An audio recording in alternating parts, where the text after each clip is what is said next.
Welcome back to Houdini Isn't Scary Project, Part 4, Flip. So, we've come a long way. We've made our scene, we've made a ball bounce, we've covered a whole bunch of nodes, and now we've reached the end game. We are now going to turn our ball into a fluid. And this is going to be more advanced than we've gone before. Simply put, you could make any type of fluid that you wanted with Flip. You're really not limited, and so it has to be quite an elaborate setup usually. In our case, we have a very simple setup, so it shouldn't be too much to take in. So let's not waste any time with the chit chat, let's get straight into it. From where we left off last, we have all of our nodes set up, and we have them all neatly put into these boxes, and you can resize these boxes and align them if you want, just so that everything looks really nice. And my color palette's still up, press C to hide that. Cool.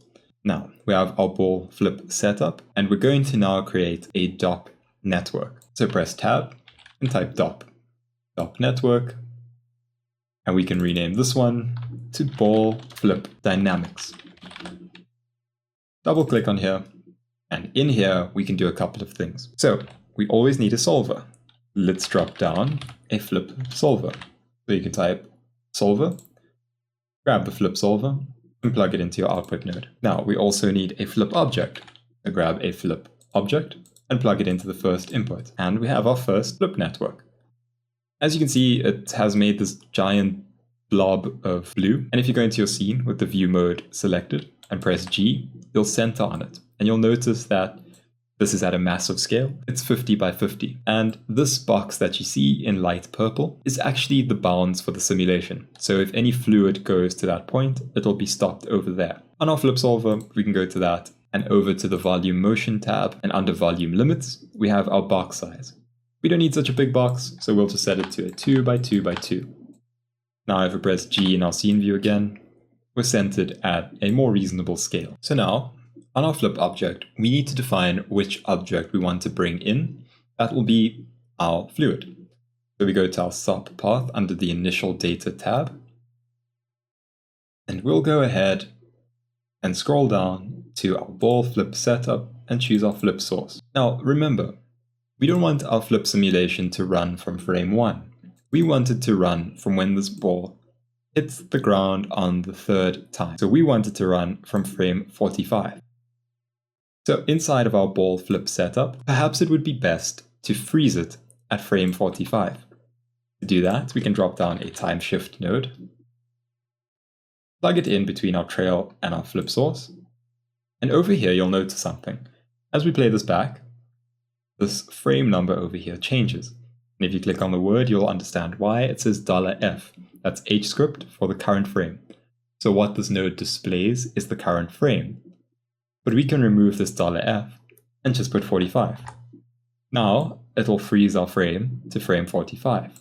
That means that what is being output and put into our flip simulation is only frame 45. Now we can go up, and on our ball flip dynamics, the other thing that we'll do is we'll change our start frame. So we'll change it to frame 45. So now it won't simulate for the first 45 frames. You'll see that the blue bar only starts at 45. If we go inside here, and we now play this back, you'll see that it creates this blob. And it's just a blob because of particle separation. Particle separation is the distance between each particle. So currently, Houdini is fetching this ball, and it's saying that each particle should be 0.1 in scale. But that's not the size that we want. We want far smaller particles. So we can set this to 0.005, and then go back to the beginning. And now we have this well-defined ball. And if this is slowing down your scene view, it may just be because of the view mode that we have selected. As you can see, it makes these little spheres. Those are known as sprites. We can go over onto our flip object node, and under guides, because this is only a guide, a visualization, you'll see that it has particles selected. We can go over to the particles tab and say that we actually just want to see particles. So now it just creates a whole bunch of dots. And that's far better for visualization. Now we have our ball in our scene and it's been converted to a bunch of particles. But we haven't done anything with it yet. So let's add a force. and we'll be adding a gravity force. Put that in after your flip solver, and if you play this back now, you'll notice that it just falls. Right, it falls until it reaches the bottom. And there you can see how the bounds work. As the ball of fluid reaches the bounds, it gets removed. We don't want it to just fall like that. We want a collider. So let's drop a static object as we've done before. We will also add a merge node so that we can bring the static solver in. Plug your static object in here. And remember, left affects right. So we need to switch these around so that this one is in the left input and this one is to the right. Now on our static object, we go over to subpath. And this one will be our platform. So we can select platform out and rename this to platform underscore collider.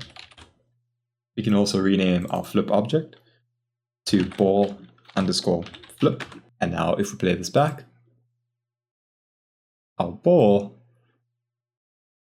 is running off of our platform. Pretty interesting, right? We now actually have a simulation. And if you just stop the simulation, you can take a look. It looks pretty good. And you'll notice that some areas are darker than others. This is just the visualization thing again. If you go over to your flip object, under the guides, particles, you can see here that the color is driven by this V attribute. So depending on how fast the fluid is moving, it'll be lighter, right? That's just a visualization thing, so that you can see which areas are moving fast. So great, we have that so far. But we don't want it to just splash like that. We want it to be contained in an invisible container. So we need to create that container. Let's go up a level and hide our ball flip dynamics and just drag over our setup nodes so that we have some space. We're going to add another geometry node, so tab, geo. This one we'll be calling invisible collider. So invisible collider. Dive inside and let's create a box. We're also going to ghost our other objects so we can see where our platform is relative to this box. And then we're going to drop a transform node. We're going to do two things with this transform node. Firstly, we're going to scale this box down to 0.5 and then move it up. And we'll just set this to 0.5. So now we can drop a null, and this one we can call collider underscore out. Go back up, hide your invisible collider, and go into your flip dynamics. Now we want another collider, so that requires another static object. And the static object that it takes is going to be from our subpath. We're going to go ahead and find our invisible collider, collider out. And now we have a bit of an issue. We have a collider going in, but we actually want two colliders going in. And it's very simple to fix. All we have to do is merge again. Merge your two colliders together, just like that. So in this case, this relationship doesn't really matter because neither of these actually affect each other in any way.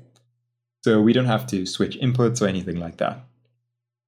On this new static object, we can rename it invisible underscore collider. And now let's view our collision guide. And remember, to see your collision guide, you have to actually be on the start frame. So go over here to frame 45. And we'll increase our uniform divisions to 100 so that it's a more accurate collider. So if we hide our geometry and our collision guide and we try playing this back, you'll notice something that is not exactly what we wanted. Right? That's definitely wrong. But why is that wrong? The reason is this box is being treated as a solid object, and we're trying to put flip fluid into the center of it. So obviously there's going to be some weird interaction and things are going to break because we're trying to put things into a solid object.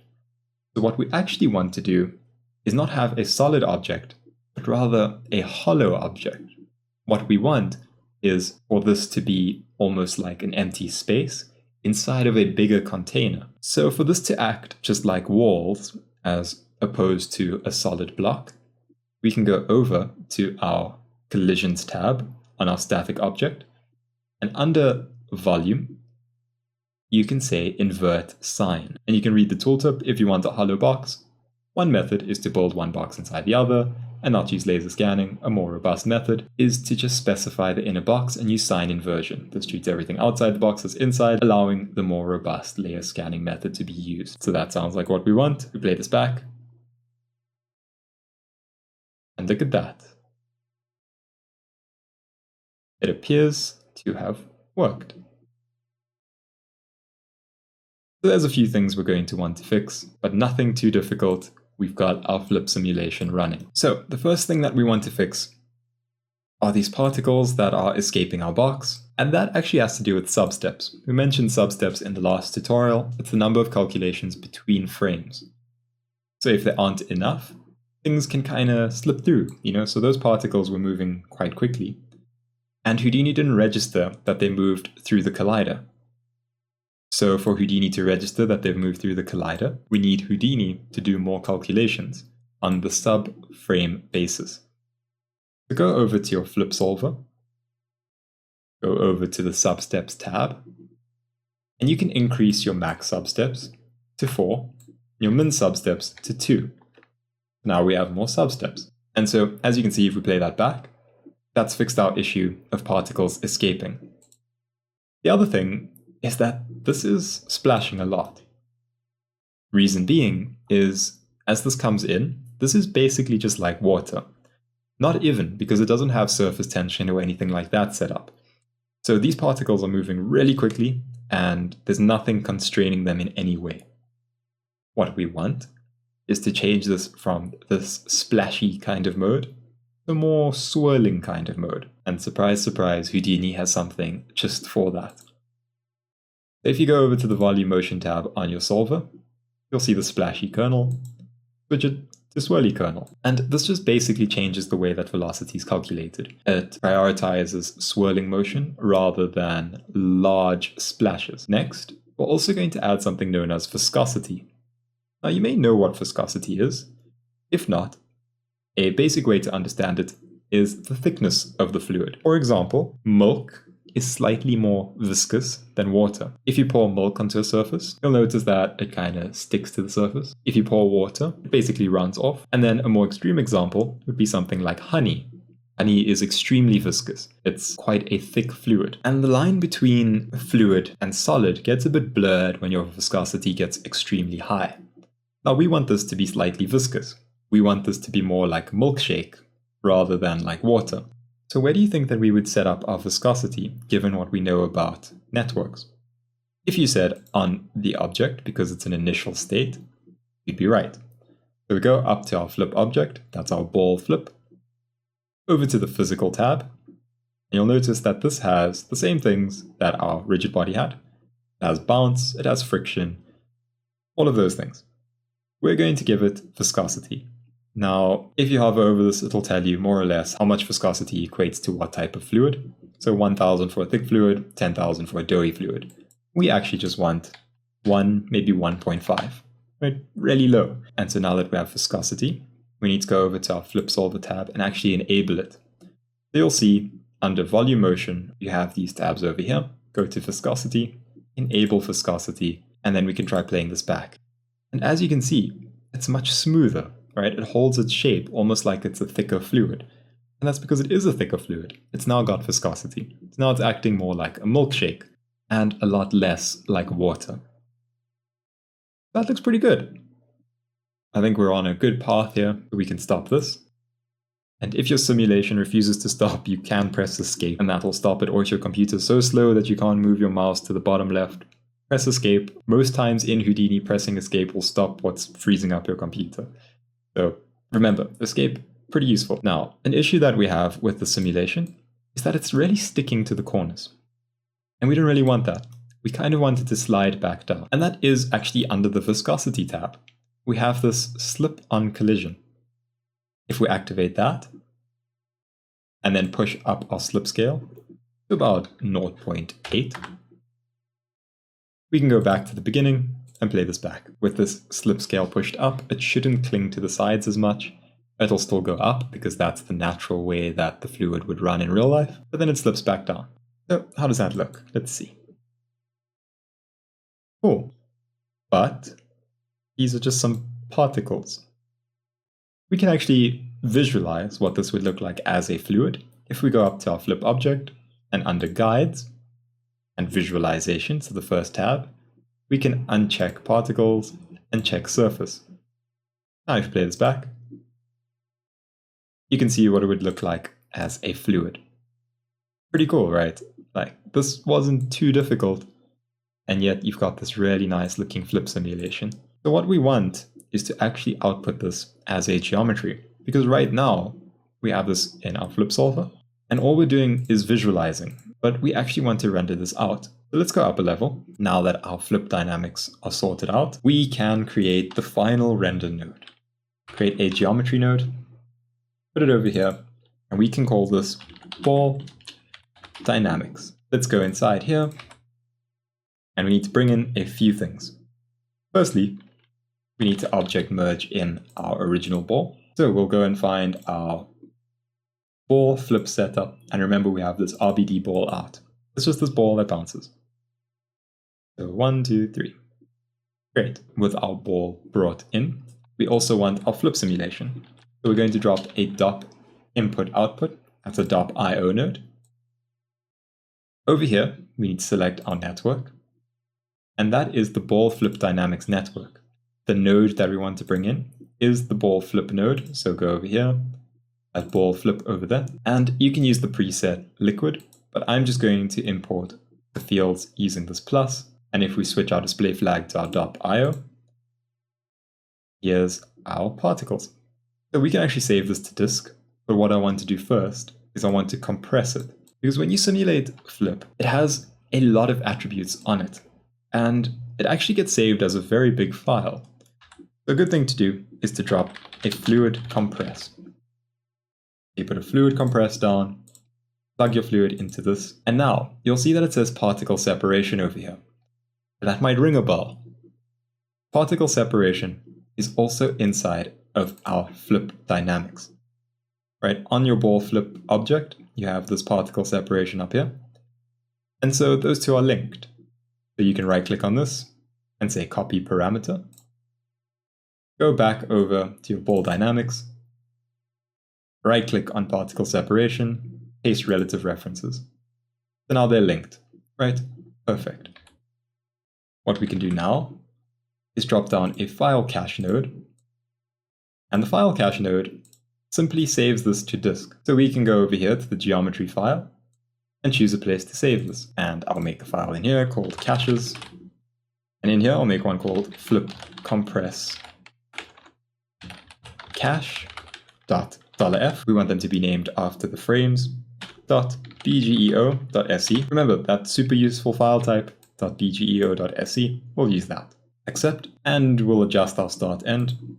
Click over there. Change this $f end just to 96.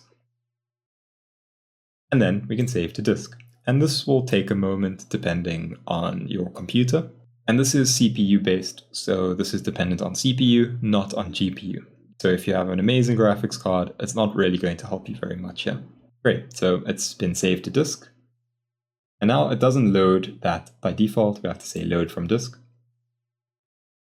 And we just have these blocks, right? But that's because fluid compress isn't meant to be used in that state. We need to use a fluid surface. So particle fluid surface. Then we can plug our file cache into the first input. And on here, once again, we will paste relative references to the particle separation. And there we have our fluid. And this is a geometry. As you can see, there's all these polygons to it, and it looks pretty good. What you can do to smooth it out a bit is go over to filtering, tick dilate, and tick smooth. And then adjust your smooth if you want to smooth it a bit more. You'll notice that it is a bit slow to create this geometry. And so, of course, if you want, you can do another file cache. We can drop a file cache node, and in this file cache node, once again, open floating file chooser, go to our caches. We'll call this one flip geo cache. $f.bgeo.se. Accept, change the start end, 96, save to disk. Alright, so let's see what we have. And it's going slowly because, remember, load from disk. Important. So we activate load from disk, and now it'll be super smooth when it plays back. Awesome. And now, really, the last thing that we want to do is we want to switch between the ball and the fluid. So we have this ball that bounces, right? And we have this fluid that plays. But we kind of need to switch between them at frame 45. So we can drop down a switch if node. Now, this takes two inputs. It takes, firstly, we'll use our ball. That is the default. Then it takes a second input. And when do we want to switch? We want to switch if something happens. We want to switch after frame 44, right? When it hits frame 45, we want to switch to our flip. So in here, we say $f greater than 44. We play this back. 1, 2, 3. Fluid. Pretty awesome, right? So now we can drop down a null, call this ball underscore dynamics underscore out. And now all we have to do is give this a material on the render tab, material ball shader. Look through cam 1. And let's go take a look at that in our render view. So there we have it. We have our flip simulation and our ball that bounces, and we switch between them, and all of a sudden we've got this awesome effect. So I hope that this wasn't too complicated. I know that there was a lot that we covered, and for that reason you can go over to our Patreon. Once again, it's a free post. You can just check it out. You don't have to subscribe or anything. We go over all of this. So there's diagrams and things to help you understand this a bit better. And this is the advanced part of Houdini, right? It's simulations. Simulations, there's so many settings and so many things that you can do. And the reason for that is because you can create anything you want. And so that's it. We've done it. We've created our first project. I do hope you enjoyed this as much as I did. It was so much fun creating this and sharing it with you. And your comments are always awesome to read. So thank you for your comments. And thank you to our patrons. They allow us to create content like this for free. And if you'd like to become a patron, feel free to head over to our Patreon and check out our other content over there. We have more advanced tutorials, so you could watch this and ease into it and then get into our more advanced content if you want. Or you can just show some love. But, you know, leaving a like, subscribing, leaving a comment, that's perfectly cool too. So I hope you do that. Thank you for watching. I'll see you next time with an extras part where we go over some rendering settings and whatnot. But really, you can render it from here. You can figure it out. It's nothing too different from what we did with our donut. So yeah, thank you for watching. I'll see you next time. Bye.